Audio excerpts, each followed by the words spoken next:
Hey piano teachers, you've probably heard about GarageBand, but have you ever actually tried using it? It's actually really easy to use and get started, and it is mind-blowingly amazing when it comes to what it can do to a simple chord progression. So I'm going to show you exactly how to get started in this video.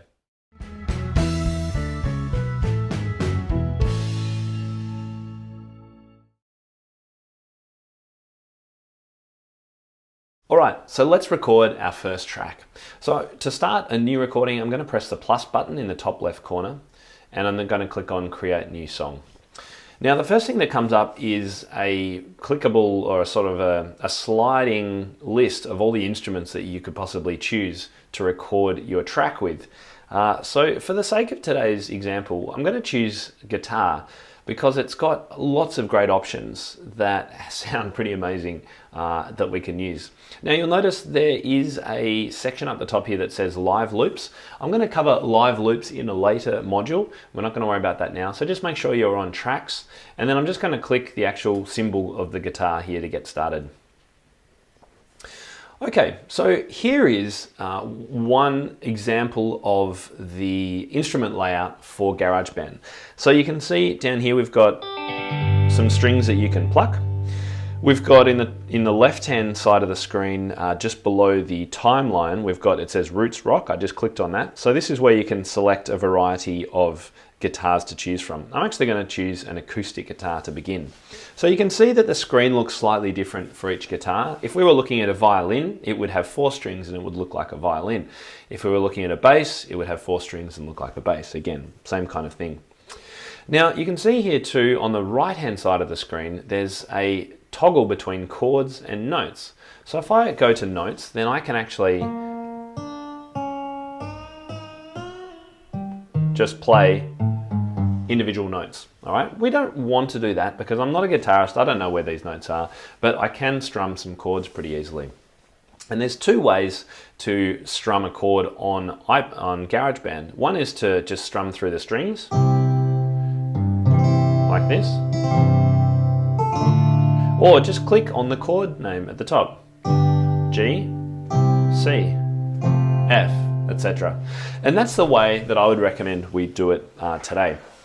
Now we're actually going to play with another setting here, and that's the Autoplay function, which is on the right hand side just above the B flat chord. And if I pop it onto Autoplay number 1, you'll see the strings disappear because we're not going to strum. Autoplay are actually strumming patterns that you can use and choose to use for your arrangements. They're already pre-programmed, and that's why they sound really good. So if I now, on Autoplay 1, click C, we're going to hear this.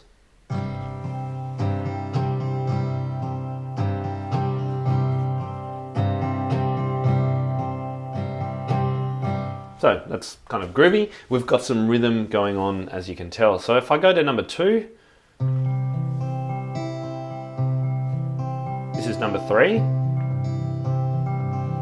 kind of a bit more country, and number 4.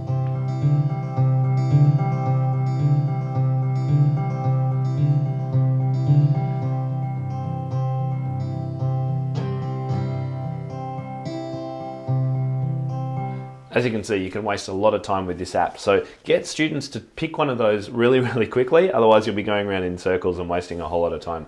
I actually really like number 3, so I'm going to stick to number 3. All right, so let's go through some of the other settings before we hit record. So if I choose the spanner icon at the top here, so that's near the top right, you've got information now about the key. So if you're going to be using chords, then you need to make sure you're in the right key. I'm going to be demonstrating this in C major, but if I click key signature, then I can choose a number of other key areas that I'd like to work with, and that will change the chords that show up.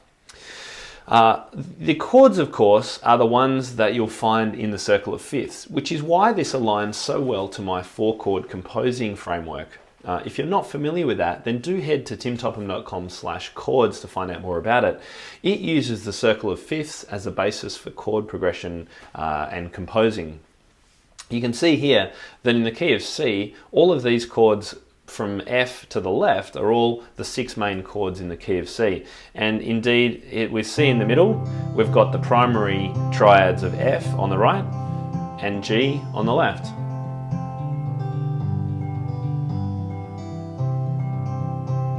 We've also got B flat and B diminished. Now these are less likely to be used in the key of C, but they're still chords that are interesting. However, you might not want one of those. So if we go back to the spanner icon, you can go to Edit Chords, and you could choose, for example, the B flat, that B flat diminished chord. Oh, that's right, we're flipping through. So this is the C chord. If I go up to B diminished, let's say I don't really want B diminished, I could change that to B minor, let's say, or whatever we actually wanted, and then go done. So there's a simple way to change whatever chords that are there, but for the most part, when students are beginning, all the chords they need are actually there. You can see there's a little blue triangle metronome that just toggles the metronome on and off. I recommend leaving it on for doing your recording. The slider is the volume control, so that will stay where it is for now. And then in the middle, you've got your player transport controls, they're called, which is rewind on the left, play in the middle, and record on the right. And we're about to try a recording in a moment. So let's just jump straight in now and do a little recording. I'm going to use the chord progression of C, E minor, A minor, and G, just to be simple. And we'll finish on C. I should also mention too, the length at the moment is 8 bars. So you can see across the top, just above the wood grain of the guitar, you can see a strip that says 1, 2, 3, 4, 5, 6, 7, 8, and then there's a plus at the end. So that's the length of recording that we've got. So it's an 8-bar recording. I think that's going to be fine for now. So I'm just going to click the record button, and we'll record by pressing on the chords in order to set our recording up. Here we go. This is how it works. So hit record, C, E minor, A minor,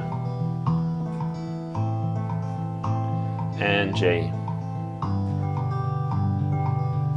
I'm going to let it play, and it's now in playback mode. So it's just playing what I recorded.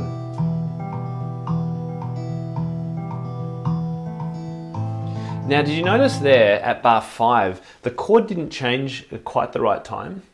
One of the tricks students will learn pretty quickly is that when you're using this autoplay, you have to click the autoplay for the next chord just before the start of the next bar so it can start the new strumming pattern. If you miss it and you do it right on the beat, then the first part of the new chord will be part of the old one, which is what you heard there.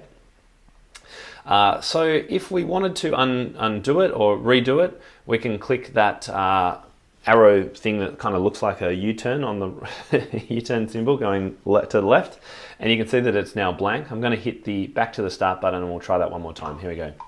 C, E minor,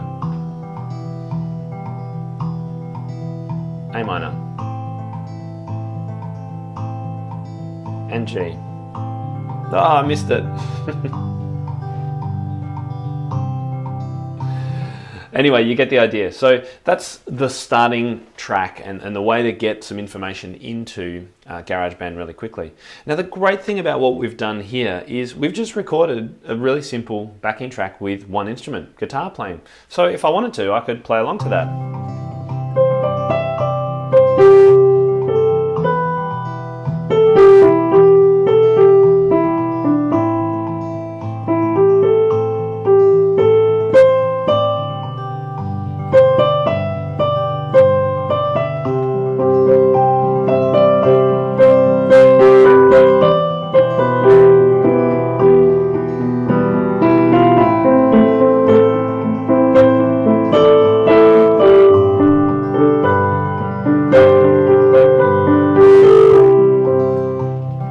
Already we've got an arrangement that sounds actually pretty good, and that's just one instrument. Wait till we add some more instruments to the mix. You're going to be absolutely blown away by the power of this bit of software.